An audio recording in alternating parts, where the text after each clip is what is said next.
Tetap berdiri saudara-saudara. Shalom semuanya. Shalom. Mari lihat kanan kiri, pastikan kita kasih senyum yang terbaik depan belakang. Katakan shalom, sehat-sehat. Salam sehat semuanya.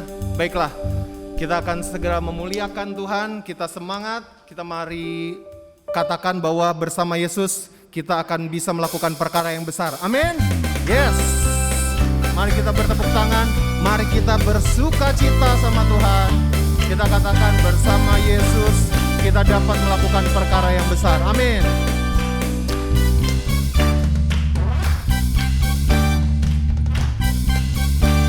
Mari katakan. Bersama Yesus lakukan perkara besar. Bersama Yesus tidak ada yang amin. Bersama Yesus ada jalan keluar untuk masalahku, untuk masalahmu, untuk masalah kita semua. Mari katakan sekali lagi. Bersama Yesus lakukan perkara besar. Bersama Yesus tidak ada yang sukar. Bersama Yesus ada jalan keluar untuk masalahku, untuk masalahmu, untuk masalah kita semua. Mari katakan Yesus anak domba Allah. Yesus anak domba Allah, juru selamat umat manusia. Katakan dengan iman. Yesus tabib yang ajaib, dia menyembuhkan, dia menguduskan, dia membenarkan, dia raja segala. Yang laki-laki saja bersama Yesus lakukan perkara besar. Bersama Yesus. Yang laki-laki mana suaranya? Bersama Yesus ada jalan keluar untuk masalahku, untuk masalahmu, untuk giliran yang perempuan. Berikan yang terbaik. Bersama Yesus lakukan perkara. Amin. Bersama Yesus tidak ada yang sukar.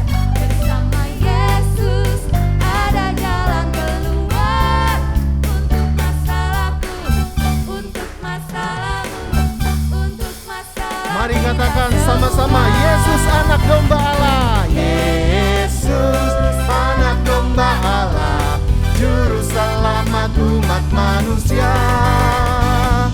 Yesus tabib yang ajaib, dia menyembuhkan, dia menguduskan, dia membenarkan, dia raja segala. Katakan sekali lagi, Yesus anak domba Allah.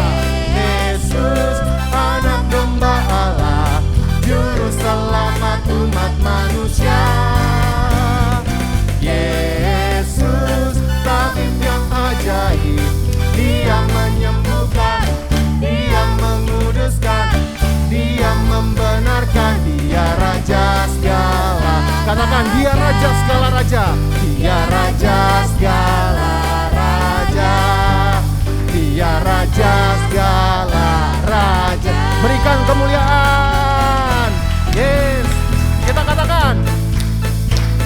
Kita katakan Allah kita heran. Allah kita heran dan besar. Yes. Allah ya heranlah. Allah yang cipta kita semua, berkati dengan limpah. Allah yang heranlah. Allah kita heran. Allah kita heran dan besar. Yes. Allah ya heranlah. Allah yang cinta kita semua, berkati dengan limpah. Allah kita heran. Allah kita heran. Katakan dengan sukacita. Allah kita heran. Sebelum kita lanjut, saya mau walaupun ditutup sama masker, saya mau semua kasih lihat senyum yang terbaik sama Tuhan. Kita kasih lambaian tangan yang terbaik buat Tuhan. Kita percaya Allah kita heran, Allah kita besar. Mari katakan, 1, 2. Allah kita heran dan besar.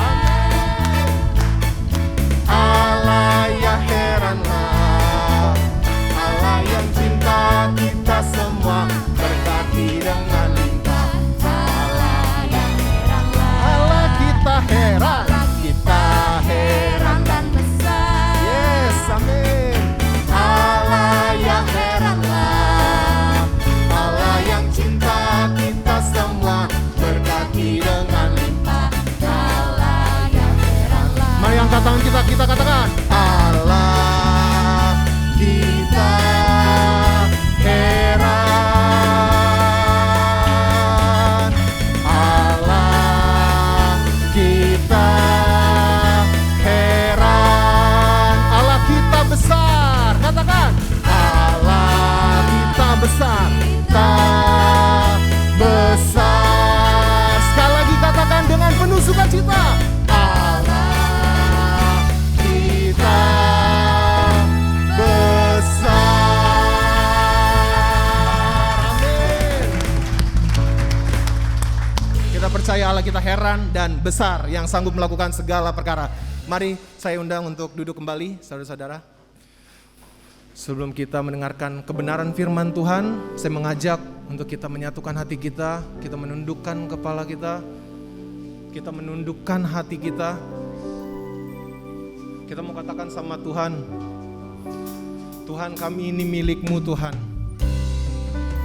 Mungkin dari beberapa jemaat di sini baru pertama kali mendengarkan lagu ini, tapi saya percaya jamahan Tuhan nyata di dalam hidup saudara. Dalam kesesakanku Kau beri kedamaian-Mu. Dalam keraguan ku temukan wajah-Mu. Ya Tuhan, karena pengorbanannya Tuhan, karena pengorbanan-Mu, Kau jadikanku baru. Sungguh ku terkagum, amanku di dalam-Mu, Yesus. Mari katakan, Kau membuatku sesuai rencana-Mu. Kau memegang setiap musim hidupku. Ku serahkan semua kekhawatiranku. Katakan, ku milik-Mu. Karena pengorbanan-Mu Tuhan, karena pengorbanan-Mu, yes, Kau jadikanku baru. Sungguh, yes, Yesus, Kau memegang sesuai rencana-Mu. Amin. Kau memegang setiap musim hidupku. Ku serahkan semua kekhawatiranku. Ku milik-Mu.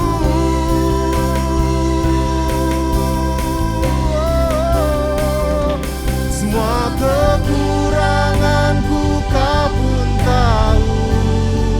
Tetap Kau pandang indah, Kau pandang indah dalam-Ku.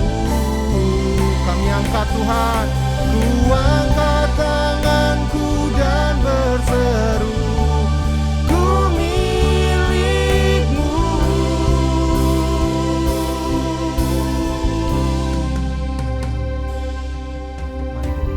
Yes. Saya undang saudara-saudara untuk membangun mesbah di dalam hati. Tuhan, ya Tuhan,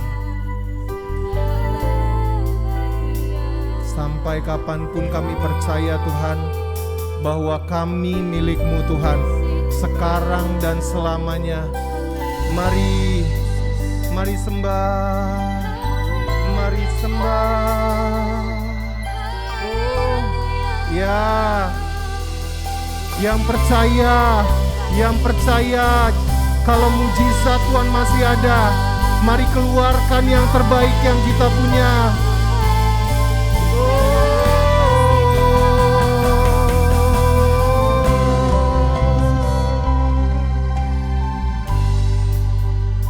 Yes. Jangan lihat kanan kiri. Mari kita katakan sama-sama. I am yours now forever. In your grace I surrender. You were mine now forever. I'm alive in your love. Saatnya jemaat Tuhan yang menyanyikan I am yours now forever.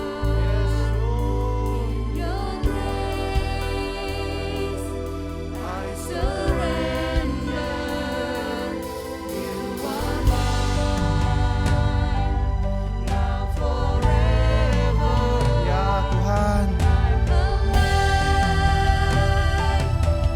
Yo, mari katakan sekali lagi I am yours, I am yours now forever. I surrender. You were mine now forever. I'm alive in your wonder.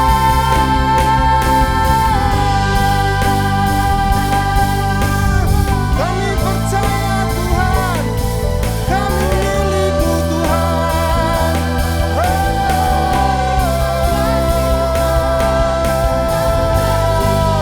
Kami bersyukur, kami punya Allah yang setia. Amin. Mari katakan sama-sama, Kau membuat kami sesuai rancangan-Mu. Kau membuatku sesuai rencana-Mu. Kau memegang setiap musim hidupku. Ku serahkan semua kekhawatiranku. Ku milik-Mu. Kami milik-Mu Tuhan. Semua kekuranganku Kau pun tahu. Tetap Kau pandang indah dalamku.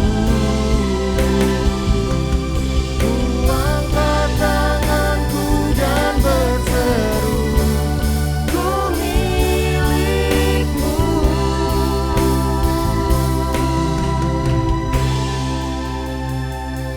Ya Tuhan.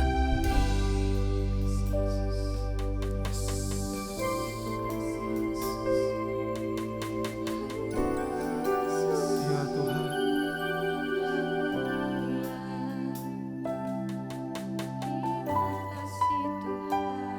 Yes, Lord. Kami percaya ibadah kami bukan rutinitas Tuhan. Kami percaya ini panggilannya Tuhan. Kami percaya tidak ada yang sia-sia Tuhan. Ketika banyak orang mengecewakan kami Tuhan, kami percaya kami punya Allah yang terus setia. Amin. Inilah pujian, inilah ucapan syukur kami kepadamu ya Tuhan, Allah yang Maha Kudus.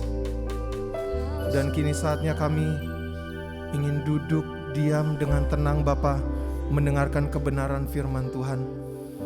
Kau berkati pendeta muda Neti Baginda yang akan menceritakan kebenaran firman Tuhan.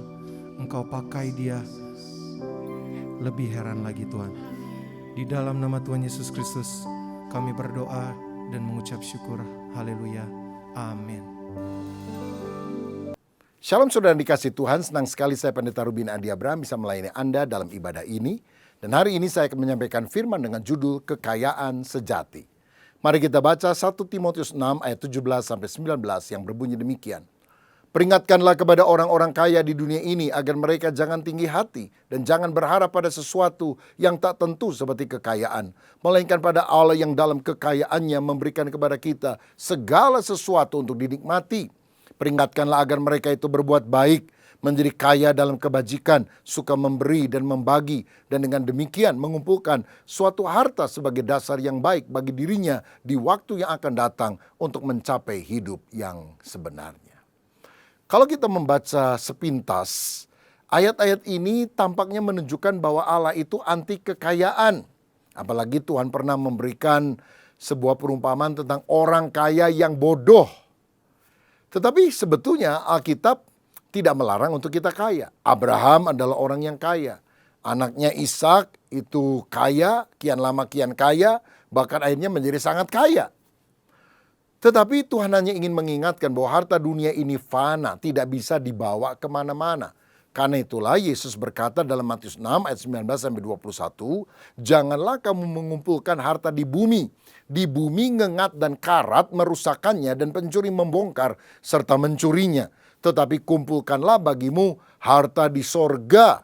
Di sorga ngengat dan karat tidak merusakkannya dan pencuri tidak membongkar serta mencurinya. Karena di mana hartamu berada, di situ juga hatimu berada.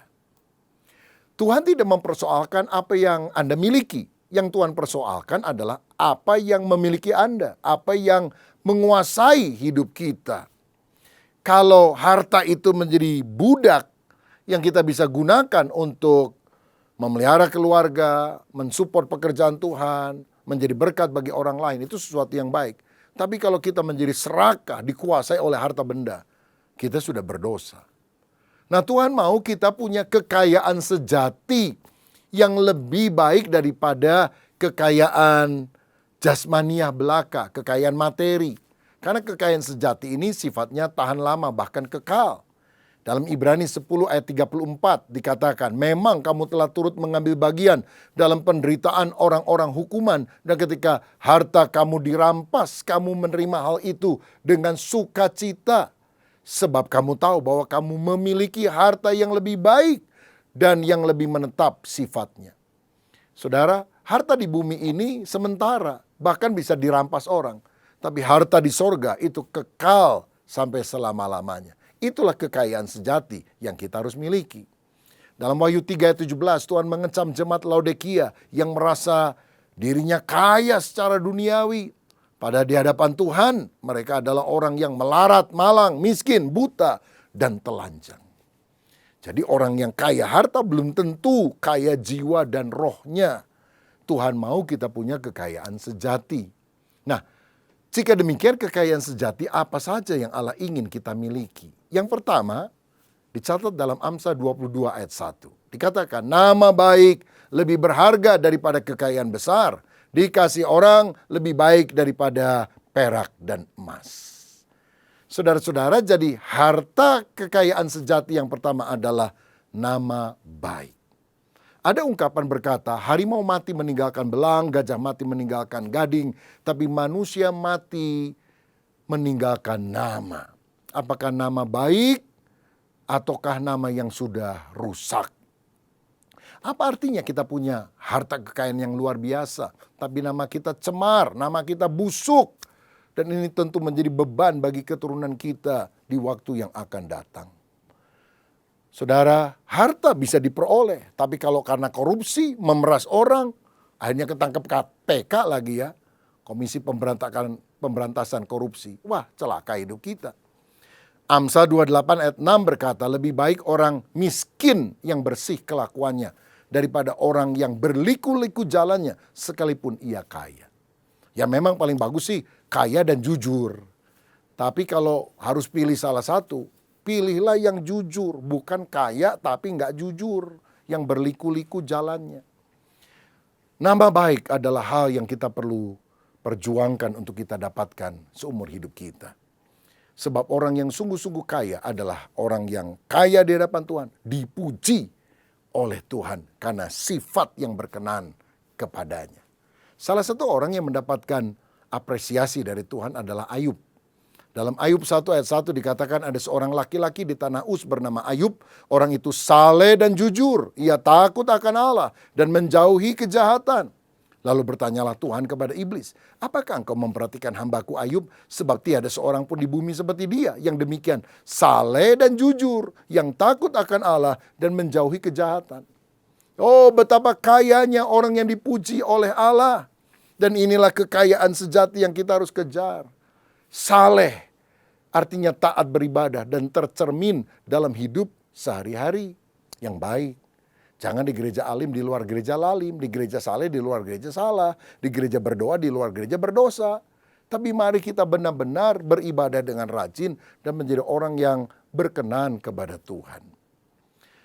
Kita juga harus hidup jujur, artinya tulus, lurus hati, tidak curang. Tidak suka nipu orang, bisa dipercaya, tidak suka bohong-bohong. Ada ungkapan berkata, sekali lancung ke ujian, seumur hidup tidak dipercaya. Artinya, kalau kita ketahuan curang, maka seumur hidup reputasi kita akan habis. Jangan kita jadi orang Kristen, kalau di gereja nyanyi, angkat tangan, puji Tuhan dengan penuh perasaan. Tapi kalau lagi dagang, nipu orang juga dengan penuh perasaan. Ini namanya tidak jujur, saudara-saudara. Ya. Kita ini harus beda dari orang yang tidak mengenal Tuhan, dari orang yang tidak percaya. Saudara tahu orang bule sama orang Indonesia kan ada bedanya. Kalau orang bule masuk restoran, dia lihat menu yang sebelah kiri, apa yang dijual. Ya, capcay, puyunghai, barongsai. Orang Indonesia lihat yang sebelah kanan. Mana yang paling murah, itu yang dia pesan. Kalau orang bule lagi naik taksi, yang dia lihat pemandangan di luar. Orang Indonesia kalau naik taksi, yang dilihat adalah argometernya, saudara. Wah, argonya jalan terus. Nah, itu bedanya. Nah, sekarang apa bedanya kita dengan orang yang tidak mengenal Tuhan? Kita harus jadi orang yang jujur, punya integritas. Kita juga harus hidup takut akan Allah. Artinya menghormati Tuhan. Bukan hanya dilihat orang saja, tapi kita benar-benar menghormati, menyegani Tuhan. Karena Dia segalanya dalam hidup kita. Yesaya 33 ayat 6 berkata, masa keamanan akan tiba bagimu? Kekayaan yang menyelamatkan ialah hikmat dan pengetahuan. Takut akan Tuhan, itulah harta benda Sion. Kalau orang hidup takut akan Tuhan, menjauhi kejahatan, maka dia benar-benar orang yang kaya di hadapan Tuhan. Saya teringat satu kali ada sebuah kisah di Amerika Serikat, ada seorang pelayan restoran yang ketika dia bersihkan orang yang habis makan, dia lihat ada sebuah dompet yang jatuh. Dan waktu dia buka isinya 15.000 US dollar. Wih, besar sekali. Orang Amerika biasanya nggak banyak, tidak membawa uang sebanyak itu, saudara sekalian. Ini kira-kira 225 juta lah. Dan waktu dia perhatikan ada alamat dan nama dari pemiliknya. Rupanya ada ibu tua baru makan, lalu entah gimana setelah bayar dompetnya jatuh, saudara-saudara. Dan ibu tua itu dikejar udah nggak tahu kemana, dia udah balik. Maka sehabis restoran itu tutup, pegawai ini naik kendaraan umum mencari di mana tempat tinggal ibu tersebut. Rupanya cukup jauh sehingga dia harus mengeluarkan cukup banyak biaya untuk transportasi.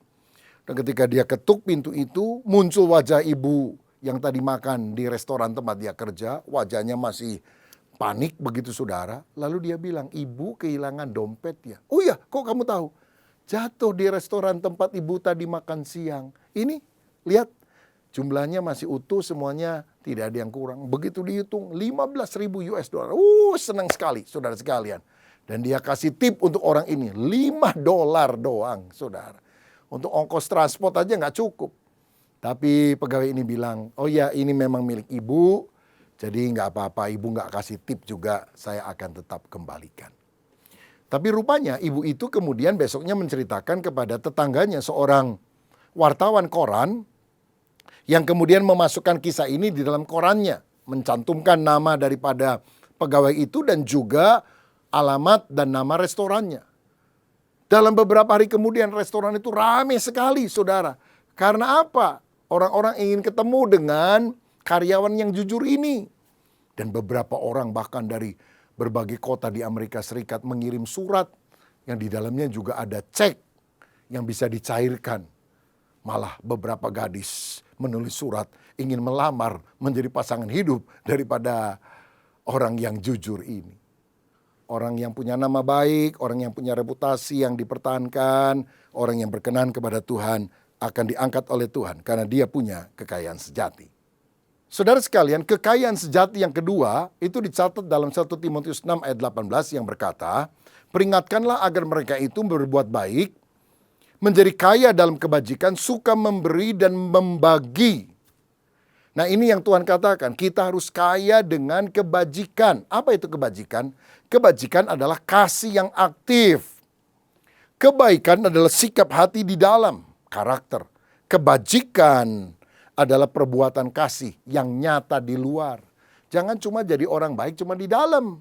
Tapi kita harus menyatakan kebaikan kita dalam kebajikan yang nyata. Ya, love and kindness. Kasih yang nyata di dalam perbuatan, dalam tindakan. Kalau saudara lihat ada orang kelaparan dan saudara bilang, aduh kasihan dia, kasihan. Saya rasa cecek lebih hebat dari kita karena dia bisa berdecak lebih nyaring.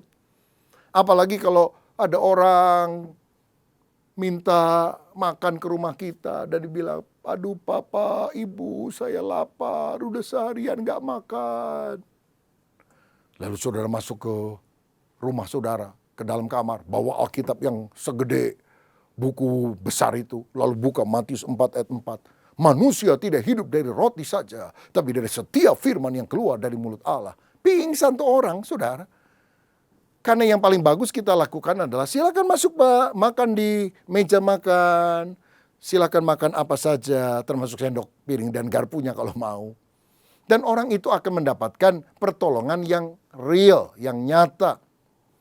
Nah saudara, itulah kebajikan yang kita harus lakukan. Di dalam keluarga kita juga harus banyak melakukan kebajikan. Yang tidak bisa dinilai dengan uang. Tapi itu adalah pertanda kasih yang luar biasa. Saya ingat satu kali ada sepasang suami istri ingin merayakan hari ulang tahun pernikahan mereka yang ke-5. Mereka orang sederhana, saudara, tidak terlalu banyak uang. Dan kemudian si suami pikir, hadiah apa ya aku akan berikan kepada istriku pada hari ulang tahun pernikahan kami yang ke-5. Dan dia ingat istrinya itu rambutnya panjang, suka digulung, dikasih jepitan dari plastik. Oh, alangkah bagusnya kalau aku belikan sebuah tusuk konde dari emas. Sehingga rambut yang indah itu juga ada emas di rambut tersebut. Saudara-saudara, sementara itu istrinya di rumah juga berpikir, aku harus memberikan hadiah yang terbaik bagi suamiku. Tapi apa ya yang harus aku lakukan? Oh ya, suamiku itu punya arloji, pemberian dari orang tuanya, dari emas. Tapi nggak ada rantainya sehingga dia selalu taruh di sakunya. Kalau mau lihat dia keluarkan. Oh bagaimana kalau aku berikan rantai arloji dari emas. Aku sudah menabung, mudah-mudahan cukup. Tapi saudara, ketika dia beli ke toko, uangnya masih kurang. Aduh, dia pikir apa yang harus kujual supaya aku punya uang tambahan. Dan dia ingat, rambutnya yang panjang. Satu kali ada orang yang pernah melihat itu di tempat dia potong rambut. Dia bilang, ini ya rambut kamu bagus banget. Kalau kamu mau jual, jadi kamu potong pendek. Nanti dijual saya akan bayar supaya itu jadi konde ibu-ibu gitu. Saudara, akhirnya dengan berat hati terpaksa dia memotong rambutnya. Tapi dia pikir gak apa-apa deh, ini demi hadiah bagi suamiku. Jadi akhirnya dia bisa beli rantai arloji dari emas. Hadiah untuk suaminya. Dan ketika mereka sore hari tiba di rumah, kagetlah si suami. Loh, rambutmu kenapa pendek? Aku sudah membelikan tusuk konde dari emas sebagai hadiah bagi kamu di hari ulang tahun pernikahan kita. Kemana rambut kamu? Kenapa kamu potong? Mas, aku juga membelikan hadiah rantai arloji emas supaya kamu bisa pasang itu hadiah warisan dari papa kamu dulu. Tapi uang tabunganku kurang karena itu kujual rambutku yang panjang. Keduanya tertegun. Tapi akhirnya keduanya sadar. Ini adalah wujud cinta mereka berdua. Mereka berangkulan. Tusuk konde tidak bisa dipakai, rantai arloji tidak bisa dipakai. Tapi kemudian mereka menaruh satu figura dan menaruh dua benda itu. Tusuk konde dan rantai arloji. Dan ada tulisan di bawahnya. Ini adalah prasasti cinta kita berdua. Wow, luar biasa. Itulah kebajikan, kindness yang tidak bisa dibalas dengan harta berapapun. Saudara, nyatakan cintamu di dalam wujud memberi oleh-oleh kepada pasanganmu. Kalau dia suka makanan tertentu, sebelum pulang kantor mampirlah beli makanan itu ya. Nggak usah yang gede-gede kalau mau kasih hadiah. Nih, Mam, kaleng kerupuk untuk kamu. Lah buat apa? Ya, kecil aja, berlian. Wah, itu luar biasa, saudara. Ibu-ibu pasti mau. Nah, jadi kekayaan kebajikan itu sesuatu yang kita harus miliki. Saya tahu keselamatan itu cuma-cuma karena kita beriman kepada Yesus. Tapi setiap orang yang sudah diselamatkan harus memiliki perbuatan iman yang akan mendatangkan pahala berupa mahkota yang Tuhan akan berikan kepada kita. Ada satu kali orang mimpi, saudara. Dia naik ke sorga dan lihat ada orang nyanyi. Hei, hei, hei, lihat saya pakai mahkota. Mahkota dari sorga, karena rajin bekerja. Kerja untuk Tuhan dengan hati tulus dapat mahkota. Dia jadi malu, dia masuk sorga dalam mimpinya itu, tapi kepalanya gundul. Selamat sih karena beriman kepada Yesus tapi tidak pernah melayani juga tidak tulus, tidak benar-benar mengasihi Tuhan dan berbakti dan memberikan yang terbaik untuk Tuhan. Selamat karena anugerah tapi gundul. Masa dia nyanyi, hei hei hei lihat saya si gundul masuk sorga. Saudara ingat bahwa keselamatan adalah anugerah, tapi setelah itu kita harus berbuat baik sesuai dengan iman kita sehingga ada pahala mahkota yang Tuhan berikan. Saya pernah mengunjungi beberapa desa di Kalimantan, di Sumatera, di pulau-pulau yang lain. Dan saya melihat ada gedung gereja yang dibangunkan cukup bagus dan asri di daerah pedalaman itu. Padahal lingkungan sekitarnya rumahnya sangat sederhana. Lalu saya tanya kepada pendetanya, ini uang dari mana kok Anda bisa bangun gedung gereja yang cukup bagus walaupun kecil? Dia bilang ada pengusaha dari Jakarta namanya Pak Anu yang memberi persembahan, jadi kami bangun. Lalu waktu saya pergi itu di Kalimantan, waktu saya ke Sumatera, saya juga dengar pendeta di Sumatera bilang ada pengusaha Jakarta namanya Pak Anu yang memberikan uang untuk kami membangun gereja. Kebetulan namanya yang disebutkan sama, saya pikir ya kebetulan aja namanya sama. Tapi ternyata saya pergi ke tempat yang lain, pulau yang lain, saya juga dengar nama itu disebutkan. Jadi saya berkesimpulan, ini bukan cuma namanya yang sama, orangnya yang sama. Dan satu kali saya pernah berjumpa dengan orang ini di Jakarta dan saya bilang, Pak, nama Anda sudah disebutkan dan didoakan oleh banyak orang di desa-desa karena Anda yang mensupport pembangunan gereja mereka. Dia bilang, iya Pak Pendeta, saya ini pengusaha, dulu sakit hampir mati. Tapi untunglah Tuhan sembuhkan saya. Saya sadar sejak itu saya belum bikin apa-apa untuk Tuhan. Makanya saya membangunkan gereja sebanyak-banyaknya di seluruh Indonesia. Saudara-saudara, dia bilang saya nggak bisa apa-apa, tapi ini yang aku bisa lakukan untuk pelayanan. Bukankah itu adalah perbuatan iman yang ketika dilakukan dengan hati tulus dalam kebajikan akan mendapatkan pahala daripada Tuhan. Mari kita belajar untuk tidak hidup bagi diri sendiri tetapi bermurah hati seperti jemaat di Makedonia yang miskin. Tapi dalam 2 Korintus 8 ayat 2, Paulus memuji jemaat ini. Dikatakan selagi dicobai dengan berat dalam pelbagai penderitaan sukacita mereka meluap. Dan meskipun mereka sangat miskin namun mereka kaya dalam kemurahan. Apa wujudnya? Mereka mengumpulkan persembahan untuk mensupport jemaat Tuhan yang sedang menderita di Yerusalem. Mereka miskin harta, tapi mereka kaya dalam kemurahan. Saudara, karena itu mari kita jadi orang yang gak serakah, yang hidup bagi diri sendiri. Orang kalau lagi miskin nanyanya gini ya, apa makan ya saya hari ini? Kalau udah diberkati, makan apa ya saya hari ini? Makin diberkati, makan di mana ya saya hari ini? Tambah kaya raya, makan siapa ya aku hari ini? Wih, tambah serakah saudara-saudara. Tapi mari kita punya kemurahan hati. hidup melimpah dengan ucapan syukur. Limpah itu bukan berarti punya mobil 5, punya rumah 10. Enggak. Limpah itu artinya merasa cukup dengan berkat Tuhan dan bisa memberi kepada orang lain. Cukup sampai takarannya. Lalu waktu luber, itu adalah pemberian kita kepada orang lain. Mari kita tidak jadi orang Kristen yang pelit. Yang doanya begini, Tuhan pakailah hidupku, asal jangan uangku. Kuserahkan segalanya, tapi dompetku pegang sendiri. Martin Luther berkata, bertobat itu pertama membuka hati, yang kedua membuka dompet. Karena di mana hartamu berada, di situ juga hatimu berada. Kenapa banyak orang Kristen sudah ke gereja, katanya percaya Yesus, tapi ternyata dia pelit. Rupanya waktu dia dibaptis, dompetnya dia titipkan sama orang lain. Jadi dompetnya belum dibaptis, saudara. Barangkali saya perlu usulkan ya, kalau lain waktu ada yang dibaptis, baptis sama dompetnya begitu. Supaya dia juga bertobat dan suka memberi.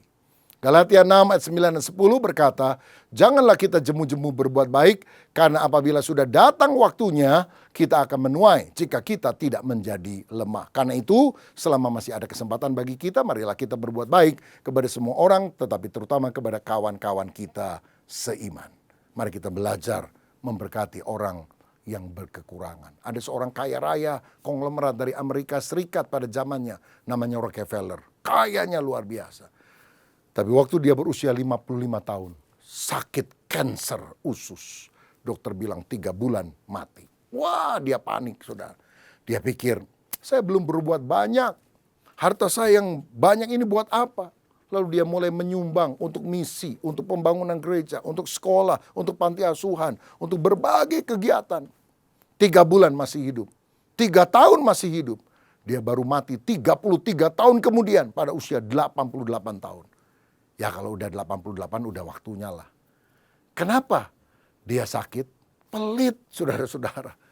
Kenapa dia sembuh? Ini seperti pohon yang mau ditebang oleh Tuhan. Tapi kemudian yang mengolah pohon itu bilang, Tuhan gimana kalau kasih waktu setahun aja. Kalau belum berbuah nanti tahun depan saya tebang. 3 bulan mulai berbuah. 5 bulan, 1 tahun berbuah. Dia suka menolong, membagi berkat untuk orang lain. Tuhan bilang, kasih perpanjangan hidup. Sampai 33 tahun kemudian. Mungkin ceritanya seperti itu di belakang layar, saudara. Tapi intinya, mari kita kaya dengan kemurahan. Hidup kita tidak boleh untuk diri sendiri, tapi menjadi berkat bagi orang lain. Dan yang ketiga, yang terakhir, kekayaan sejati. Dalam Yakobus 2 ayat 5 dikatakan, dengarkanlah hai saudara-saudara yang kukasihi, bukankah Allah memilih orang-orang yang dianggap miskin oleh dunia ini untuk menjadi kaya dalam iman dan menjadi ahli waris kerajaan yang telah dijanjikannya kepada barang siapa yang mengasihi dia. Kekayaan sejati, nama baik, kekayaan sejati, kaya kebajikan, kekayaan sejati, kaya iman. Orang yang sungguh beriman kepada Tuhan adalah orang yang kaya. Dia punya kekayaan batin untuk mengatasi masalah kehidupannya. Ada artis Hollywood dulu terkenal namanya Marilyn Monroe. Ada aktor dari Hong Kong terkenal namanya Bruce Lee. Hebat, kaya, mati bunuh diri. Kenapa? Batinnya miskin. Tuhan mau kita punya kekayaan batin. Bukan dengan kekayaan uang, materi, tapi kaya iman. Apa gunanya seorang memperoleh seluruh dunia, tapi jiwanya binasa? Alexander the Great, pemimpin Yunani yang hebat itu, ketika dia sakit dan hampir mati, dia bilang, kalau aku mati, julurkan tanganku keluar dan tulis di batu nisanku, aku datang dengan tangan hampa dan aku pulang juga dengan tangan hampa. Semuanya kosong yang kita kejar di dunia. Tapi kalau kita sungguh-sungguh punya iman kepada Kristus, mati masuk sorga, saudara-saudara. Itu yang kita harus ingat betul. Saya teringat satu kali Petrus dimintain uang oleh pengemis di gerbang bait Allah. Dan Petrus berkata apa? Emas dan perak aku tidak punya. Tapi apa yang aku punya aku berikan kepadamu. Dalam nama Yesus orang Nazaret itu bangkit dan berjalanlah. Orang itu langsung melompat dan sembuh. Ini kekayaan iman. Sehingga kemuliaan Allah dinyatakan. Uang dia nggak punya banyak, saudara. Tetapi karena kaya iman, mujizat demi mujizat terjadi. Karena itu kejar perkara rohani Jangan perkara materi saja. Ya, jangan seperti Gehazi yang demi ingin materi, dusta, ngomong sama Naaman, akhirnya dapat harta tapi sakit kusta. Mari kita punya hati yang sungguh-sungguh beriman kepada Tuhan. Alkitab berkata, kalau Yesus datang untuk kali kedua, yang dia cari adalah iman di bumi. Dan yang dapat kita wariskan kepada generasi yang akan datang adalah iman kepada Yesus. Mari saudaraku bertumbuh di dalam iman, dan iman harus nyata di dalam perbuatan, termasuk dalam perbuatan baik, memberi, menolong orang-orang yang lain. Saya teringat satu kali, ada orang mimpi, diangkat malaikat ke sorga, lalu dia lihat, rumah-rumah sedang dibangun, bagus-bagus, besar-besar. Lalu dia tanya, rumah saya mana? Malaikat, itu yang di sana, di ujung. Kok rumahnya kecil, belum jadi? Dia bilang, ya kami yang bangunnya, tapi seluruh perlengkapan dikirim dari bumi ini ke sana. Nah jadi kamu pelit sekali sih, gak suka kasih persembahan dan sebagainya. Akibatnya rumahnya gak jadi-jadi. Waduh malaikat kok begitu? Dia teriak-teriak, akhirnya jatuh. Untung jatuh bukan dari surga ke bumi. Jatuh dari ranjangnya, saudara. Sejak hari itu dia bertobat. Mulai kaya dengan kebajikan. Mulai kaya dengan iman.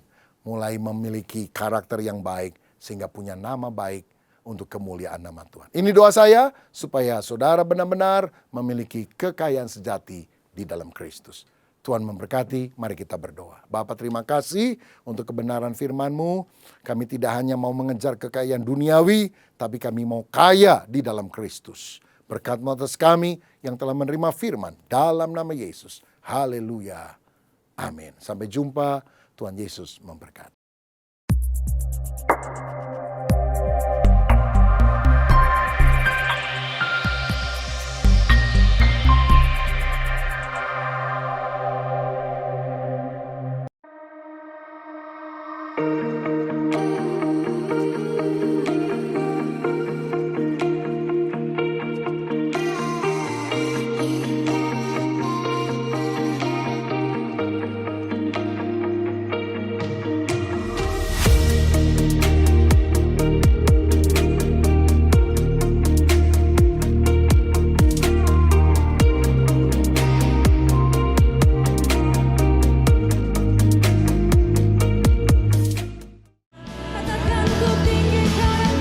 Mari memuji dan menyembah Tuhan bersama-sama dalam Worship Night.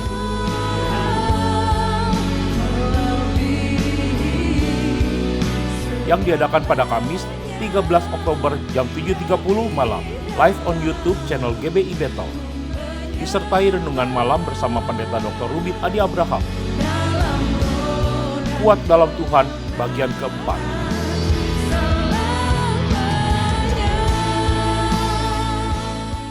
Shalom saudara, terima kasih sudah beribadah bersama kami di tempat ini. Kami berharap saudara bisa menikmati hadirat Tuhan melalui ibadah ini.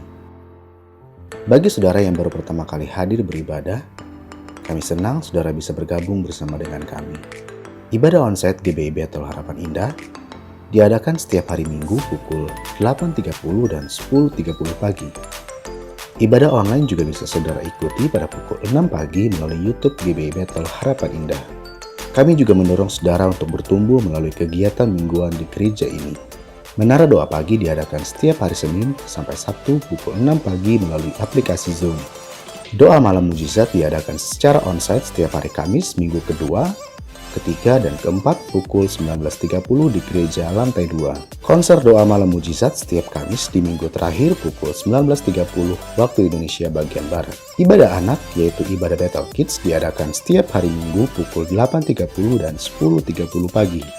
Bagi generasi muda, mari ikuti onsite service Bethel Youth dan Bethel Teens yang diadakan setiap hari Sabtu pukul 17.30 atau setengah 6 sore. Bagi saudara kaum dewasa muda, mari ikuti ibadah yang diadakan setiap hari Sabtu pukul 5 sore. Kaum wanita bisa mengikuti Komsel Bethel Women Fellowship setiap hari Sabtu, minggu kedua dan keempat, pukul 11 siang di gereja. Tidak lupa, kami mendorong Anda untuk bertumbuh dalam komunitas dengan bergabung di dalam BCOM, Bethel Community. Kami berdoa saudara senantiasa bertumbuh dan mengalami pemeliharaan Tuhan. Kami tunggu kedatangan saudara minggu depan. Tuhan Yesus memberkati. Bapak Ibu sidang jemaat, mari angkat kedua tangan, siapkan hati dan terimalah berkat dari Tuhan. Tuhan memperhadapkan wajahnya kepadamu pada hari ini dan memberi engkau kasih karunia. Diberkati waktu kita masuk, diberkati waktu kita keluar, diberkati waktu apa yang kita kerjakan dengan tangan kita, dibuat Tuhan berhasil. Sekarang angkatlah tanganmu, terimalah berkat dari Bapa di sorga. Terimalah berkat daripada Allah Bapa di sorga, kasih karunia dalam Yesus Kristus, dan melalui persekutuan yang indah dalam kuat kuasa Roh Kudus, tinggal tetap menyertai kita mulai hari ini sampai Maranatha. Yesus Kristus datang pada kali yang kedua, menjemput kita di awan-awan yang permai. Yang percaya dan sudah diberkati Tuhan, mari katakan bersama, amin. Besar anugerah-Mu, melimpah kasih-Mu, semakin hari semakin bertambah. Besar anugerah-Mu, semakin hari semakin bertambah. Besar anugerah-Mu. Amin, amin, amin. Ibadah kita telah selesai. Selamat hari Minggu. Tuhan Yesus memberkati.